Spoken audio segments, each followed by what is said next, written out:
ನಮಸ್ಕಾರ ಸ್ನೇಹಿತರೆ. ಇವತ್ತು ಬಹಳ ಆಸಕ್ತಿಯುತ ಸಾಧಕನ ಬಗ್ಗೆ ನಿಮ್ಮೊಂದಿಗೆ ಹಂಚ್ಕೋತಾ ಇದ್ದೀನಿ.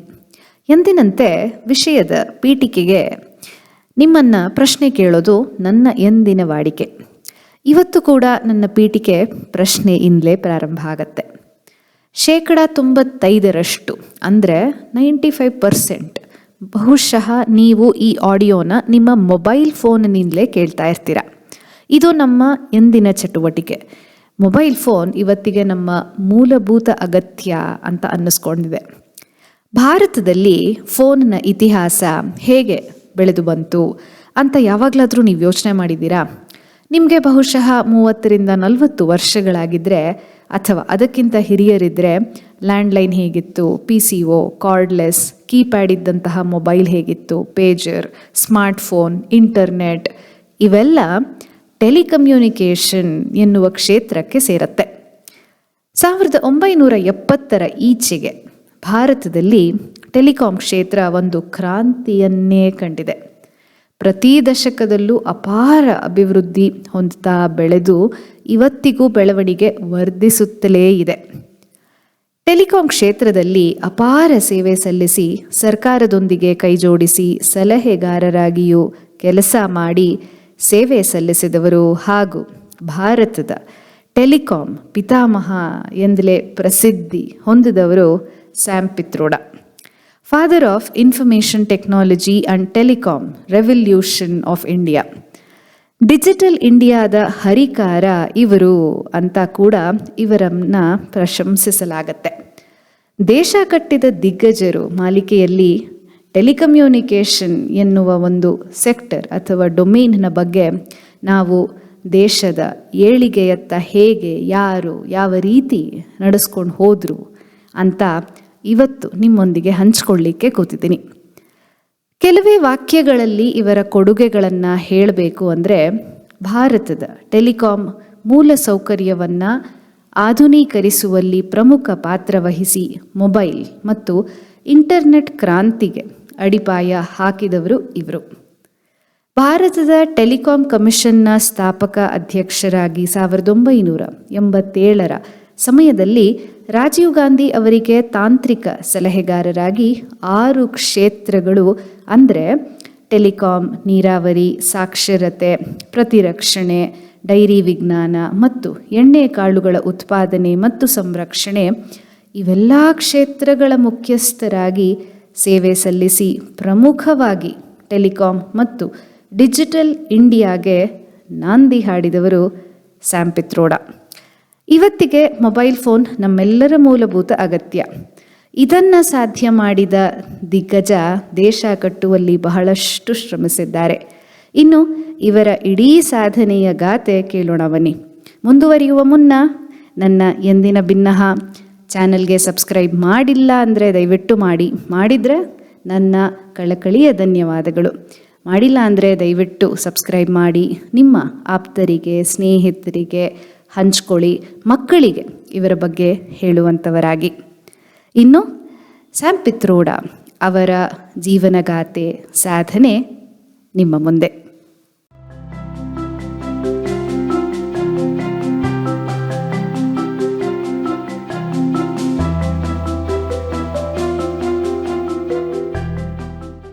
ಭಾರತದ ದೂರಸಂಪರ್ಕ ಕ್ರಾಂತಿಗೆ ಭಾಷ್ಯ ಬರೆದ ಮೇಧಾವಿ ಇಂಜಿನಿಯರ್ ಸತ್ಯನ್ ಗಂಗಾರಾಮ್ ಪಿತ್ರೋಡಾ. ಸ್ಯಾಮ್ ಪಿತ್ರೋಡಾ ಎಂದೇ ಹೆಸರುವಾಸಿ. 50 ವರ್ಷಕ್ಕೂ ಹೆಚ್ಚು ಕಾಲ ಮಾಹಿತಿ ಮತ್ತು ದೂರಸಂಪರ್ಕ ವಿಭಾಗದಲ್ಲಿ ಭಾರತವನ್ನು ಸುಸ್ಥಿರವಾಗಿ ಸಶಕ್ತಗೊಳಿಸುವರಲ್ಲಿ ಸ್ಯಾಮ್ ಪಿತ್ರೋಡಾ ಪ್ರಮುಖರು ಅಂತ ಅನ್ನಿಸ್ಕೊಂಡ್ರು. ಈ ಮೂಲಕ ಜಾಗತಿಕ ರಾಷ್ಟ್ರೀಯ ತಂತ್ರಜ್ಞಾನದ ಅಭಿವೃದ್ಧಿಗೆ ಸ್ಯಾಮ್ ಪಿತ್ರೋಡಾ ಅವರ ಕೊಡುಗೆ ಅಸಾಧಾರಣವಾದದ್ದು.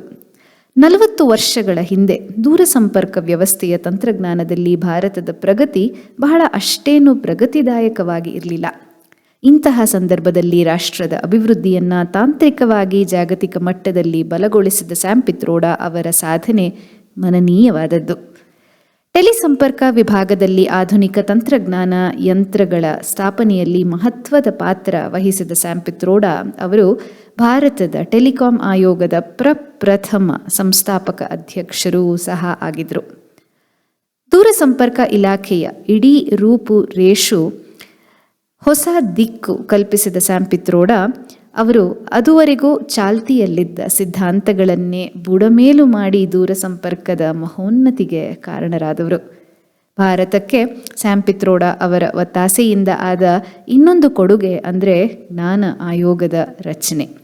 ಜ್ಞಾನ ಸಂಬಂಧಿತ ಸಂಸ್ಥೆಗಳ ಸೌಕರ್ಯ ಸವಲತ್ತುಗಳ ಆದ್ಯತೆಯೆಡೆಗೆ ಬಹಳವಾಗಿ ಗಮನ ಹರಿಸಿ ಪಿತ್ರೋಡಾ ಅವರು ಇದಲ್ಲದೆ ಲಾಭರಹಿತ ಸಂಸ್ಥೆಗಳಾದಂತಹ ಭಾರತದ ಆಹಾರ ಬ್ಯಾಂಕ್, ಜಾಗತಿಕ ಜ್ಞಾನ ಮತ್ತು ಅನ್ಯ ಶಿಸ್ತು ಅಧ್ಯಯನ ಆರೋಗ್ಯ ಸಂಸ್ಥೆಗಳಿಗೂ ಅಧ್ಯಕ್ಷರಾಗಿ ಸೇವೆ ಸಲ್ಲಿಸಿದರು.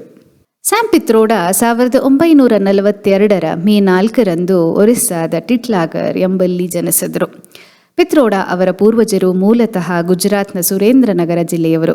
ಇವರ ಇಡೀ ಕುಟುಂಬವೇ ಮಹಾತ್ಮ ಗಾಂಧೀಜಿ ಪ್ರಭಾವಕ್ಕೆ ಒಳಗಾಗಿತ್ತು. ಪಿತ್ರೋಡಾ ತಮ್ಮ ಶಾಲಾ ವಿದ್ಯಾಭ್ಯಾಸವನ್ನು ಗುಜರಾತ್ ವಲ್ಲಭ ವಿದ್ಯಾನಗರಿಯಲ್ಲಿ ಪೂರೈಸಿದರು. ಮುಂದೆ ಭೌತಶಾಸ್ತ್ರ ವಿಷಯದಲ್ಲಿ ಬರೋಡಾದ ಮಹಾರಾಜ ಸಯಾಜಿರಾವ್ ವಿಶ್ವವಿದ್ಯಾನಿಲಯದಿಂದ ಸ್ನಾತಕೋತ್ತರ ಪದವಿ ಪಡೆದರು. ತದನಂತರ ಅಮೆರಿಕಾಗೆ ತೆರಳಿದ ಇವರು ಚಿಕಾಗೋದ ಇಲಿನಾಯ್ ತಾಂತ್ರಿಕ ವಿಶ್ವವಿದ್ಯಾನಿಲಯದಿಂದ ಎಲೆಕ್ಟ್ರಾನಿಕ್ಸ್ ಇಂಜಿನಿಯರಿಂಗ್ನಲ್ಲಿ ಸ್ನಾತಕೋತ್ತರ ಪದವಿ ಸಂಪಾದಿಸಿದರು. ಅದೃಷ್ಟವಶಾತ್ ಅಂದರೆ ಇದೇ ವಿಶ್ವವಿದ್ಯಾನಿಲಯದಿಂದ 2010 ಇವರಿಗೆ ಗೌರವ ಡಾಕ್ಟರೇಟ್ ಕೂಡ ಸಲ್ತು. ಹೊಸ ತಂತ್ರಜ್ಞಾನದ ಅನ್ವೇಷಣೆ ಮತ್ತು ಇವಕ್ಕೆ ತಕ್ಕ ಗ್ರಾಹಕರ ನಡುವಿನ ಅಭಿವೃದ್ಧಿ ಪಥ ಹೇಗಿರಬೇಕು ಎಂಬುದಕ್ಕೆ ಒತ್ತು ಕೊಟ್ಟು ಸ್ಥಾಪಿಸಲಾಗಿರುವ ಸ್ಯಾಮ್ ಪಿತ್ರೋಡಾ ಅವರ CSIM ಹೆಸರಿನ ಕಂಪನಿ ವಿಶ್ವದ ತಾಂತ್ರಿಕ ಅಭಿವೃದ್ಧಿ ಮತ್ತು ಅನ್ವೇಷಣಾ ಭೂಪಟದಲ್ಲಿ ತನ್ನದೇ ಆದ ಛಾಪು ಒತ್ತಿದೆ. ಚಿಕಾಗೋ, ಲಂಡನ್, ಟೋಕಿಯೋ, ಮುಂಬೈ ಮತ್ತು ಬರೋಡಾಗಳಲ್ಲಿ ಇವರ ಕಚೇರಿ ಇದೆ. 1992ಕ್ಕೂ ಮುನ್ನ 1960 ಮತ್ತು 70ರ ದಶಕದಲ್ಲಿ ಅಮೆರಿಕಾದಲ್ಲಿ ನೆಲೆಸಿದ್ದ ಪಿತ್ರೋಡಾ ದೂರವಾಣಿ ಕ್ಷೇತ್ರದಲ್ಲಿ ಅವ್ಯಾಹತ ಸಂಶೋಧನೆ ಕೈಗೊಂಡರು. 1975ರಲ್ಲಿ ಇವರು ಸ್ಥಾಪಿಸಿದ ವಿಸ್ಕಾಮ್ ಸ್ವಿಚಿಂಗ್ ಕಂಪನಿ ವಿಶ್ವದಲ್ಲೇ ಮೊದಲ ಡಿಜಿಟಲ್ ಸ್ವಿಚಿಂಗ್ ಕಂಪನಿ ಎಂಬ ಖ್ಯಾತಿ ಪಡಿತು. 40 ವರ್ಷಗಳ ದೂರಸಂಪರ್ಕ ಕ್ಷೇತ್ರದಲ್ಲಿನ ಪಿತ್ರೋಡಾ ಅವರ ಸತತ ಅಧ್ಯಯನ ಸಂಶೋಧನೆಗಳ ದೆಸೆಯಿಂದ ಗಳಿಸಿದ ಹಕ್ಕು ಸ್ವಾಮ್ಯಗಳು ನೂರಾರು.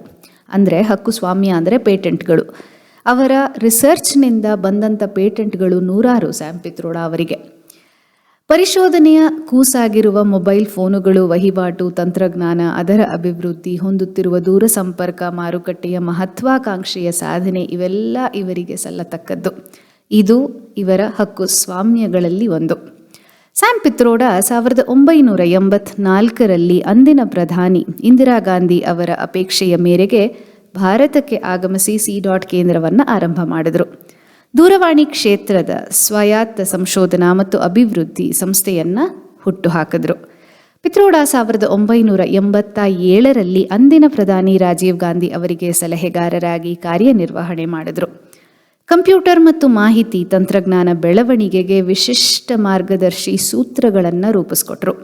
ಈ ಸಂದರ್ಭದಲ್ಲಿ ದೂರಸಂಪರ್ಕ ಕ್ಷೇತ್ರವನ್ನು ನೀರು, ಶಿಕ್ಷಣ, ಹಾಲಿನ ಡೈರಿ, ಬೀಜ ಮತ್ತು ಪ್ರತಿರೋಧಕ ಶಕ್ತಿ ವೃದ್ಧಿಯ ಕ್ಷೇತ್ರಗಳ ಜೊತೆ ಸೇರಿಸಿ ಅಭಿವೃದ್ಧಿ ವಲಯದ ವಿಸ್ತರಣೆಗೆ ನಾಂದಿ ಹಾಡಿದರು. ನೈರ್ಮಲ್ಯ, ಕೃಷಿ, ಗೃಹ ನಿರ್ಮಾಣ ಕ್ಷೇತ್ರಗಳಲ್ಲೂ ಪರಿವರ್ತನೆಯ ಫಲಕುಗಳನ್ನು ಬಿಂಬಿಸಿದರು.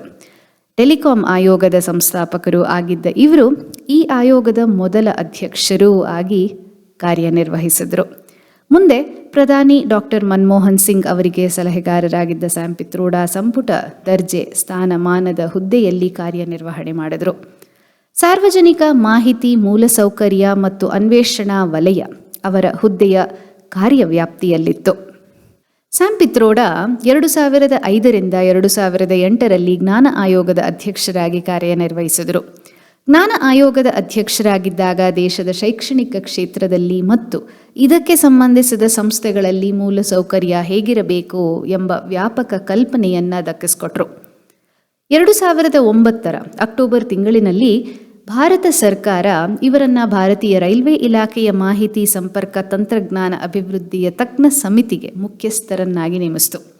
ಪಿತ್ರೋಡಾ ಅವರಿಗೆ ಸಂದಿರುವ ಪ್ರಶಸ್ತಿ ಪುರಸ್ಕಾರಗಳು ಅನೇಕ. ಇವುಗಳಲ್ಲಿ ಪ್ರಮುಖವಾದದ್ದು 2011ರಲ್ಲಿ ಜಿನಿವಾದಲ್ಲಿ ನೀಡಲಾದ ಅಂತಾರಾಷ್ಟ್ರೀಯ ದೂರ ಸಂಪರ್ಕ ಮತ್ತು ಮಾಹಿತಿ ಸಮುದಾಯದ ಪ್ರಶಸ್ತಿ. ಈ ಪ್ರತಿಷ್ಠಿತ ಪ್ರಶಸ್ತಿಯನ್ನು ಪಡೆದ ಮೊದಲ ಭಾರತೀಯರು ಇವರು. ವಿಜ್ಞಾನ ಮತ್ತು ತಂತ್ರಜ್ಞಾನ ಕ್ಷೇತ್ರದಲ್ಲಿ ಮಾಡಿದ ಸಾಧನೆಗಾಗಿ 2009ರಲ್ಲಿ ಪದ್ಮಭೂಷಣ, ರಾಜೀವ್ ಗಾಂಧಿ ಗ್ಲೋಬಲ್ ಇಂಡಿಯನ್ ಪ್ರಶಸ್ತಿ, 2008ರಲ್ಲಿ ಆಂಧ್ರಪ್ರದೇಶ ವಿಶ್ವವಿದ್ಯಾನಿಲಯದಿಂದ ಮತ್ತು 2010ರಲ್ಲಿ ಸಂಬಲಾಪುರ ವಿಶ್ವವಿದ್ಯಾನಿಲಯದಿಂದ ಗೌರವ ಡಾಕ್ಟರೇಟ್ ಗೌರವಗಳು ಕೂಡ ಸಂದವು. Dreaming big, my journey to connect India ಎಂಬುದು ಇವರ ಆತ್ಮಚರಿತ್ರೆ. ಇದಲ್ಲದೆ ಇವರು ಅನೇಕ ಕೃತಿಗಳನ್ನು ರಚಿಸಿದರು. ಕೆಲವು ಹೆಸರು ಸದಾಯಿತು ಅಂದರೆ the idea of democracy, court Swaraj, exploring freedom, the March of mobile money ಇವರ ಮತ್ತಿತರ ಕೃತಿಗಳು. ಟೆಲಿಕಾಂ ಕ್ಷೇತ್ರದ ಕ್ರಾಂತಿಕಾರ, ಸಂಸ್ಥೆಯ ಸ್ಥಾಪಕ, ಡಿಜಿಟಲ್ ಇಂಡಿಯಾನ ನಾಂದಿಕಾರ ಸ್ಯಾಮ್ ಪಿತ್ರೋಡಾ ಅವರ ದೂರದೃಷ್ಟಿ ಮತ್ತು ಪ್ರಯತ್ನಗಳು ಭಾರತದ ಟೆಲಿಕಾಂ ವಲಯವನ್ನು ಆಧುನೀಕರಿಸಿದ್ದು ಮಾತ್ರವಲ್ಲದೆ ಭಾರತವು ಇನ್ಫಾರ್ಮೇಷನ್ ಟೆಕ್ನಾಲಜಿ ಪವರ್ ಅಂದರೆ IT ಪವರ್ ಹೌಸ್ ಆಗಿ ಹೊರಹೊಮ್ಮಲು ದಾರಿ ಮಾಡಿಕೊಡ್ತು. ಡಿಜಿಟಲ್ ಸಶಕ್ತ ರಾಷ್ಟ್ರವಾಗ್ತಾ ಭಾರತದ ಪಯಣದಲ್ಲಿ ಅವರ ಕೆಲಸವು ಮೂಲಾಧಾರವಾಗಿ ಉಳಿದಿದೆ. ಇನ್ಫಾರ್ಮೇಷನ್ ಟೆಕ್ನಾಲಜಿ ಎಂಬ ಹೊಸ ಅಧ್ಯಾಯಕ್ಕೆ ನಾಂದಿ ಹಾಡಿ ಕೋಟ್ಯಾಂತರ ಜನರಿಗೆ ಸೌಲಭ್ಯ ಒದಗಿಸಿ ಲಕ್ಷಾಂತರ ಜನರಿಗೆ ವೃತ್ತಿ ಒದಗಿಸಿದ ಈ ಧೀಮಂತನಿಗೆ ನಮ್ಮ ಕೃತಜ್ಞತಾ ಭಾವದ ಗೌರವಯುತ ನಮನ.